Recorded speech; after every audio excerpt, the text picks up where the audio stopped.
இப்போ இருக்க காலகட்டத்தில் நிறைய பேருக்கு ஸ்டாண்டிங்லேயே ஒர்க் இருக்குது. ஏன் நம்மளே மேக்கப் ஆர்டிஸ்ட் பியூட்டிஷியனுக்கு என்ன ஒர்க்கு, நின்றுட்டே இருக்கிறது தானே நம்ம வேலை. ஸோ ரொம்ப நேரம் நின்று என்ன வருது, வெரிகோஸ் வருதா?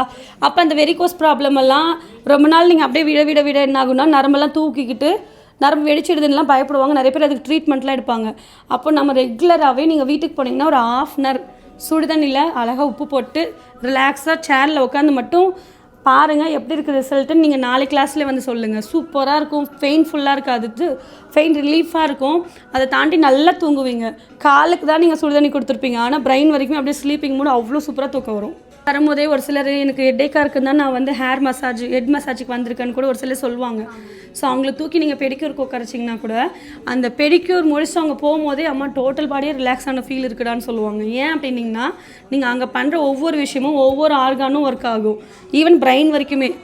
ஸோ ரொம்ப ரிலாக்ஸாக ஃபீல் ஆகும். ஸோ ரிலாக்ஸேஷன், அப்புறமா நமக்கு அன்வான்டாக இருக்கிற ஸ்கின்ஸ் எல்லாம் ஃபீலப் பண்ணிவிடுவோம். ட்ரை ஸ்கின் வந்துடும், வெடிப்பு போயிடும். டேன் செப்பல் போட்டு டேன் ஆகிடுச்சினாலும் அந்த டேன் ரிமூவ் ஆகிடும்.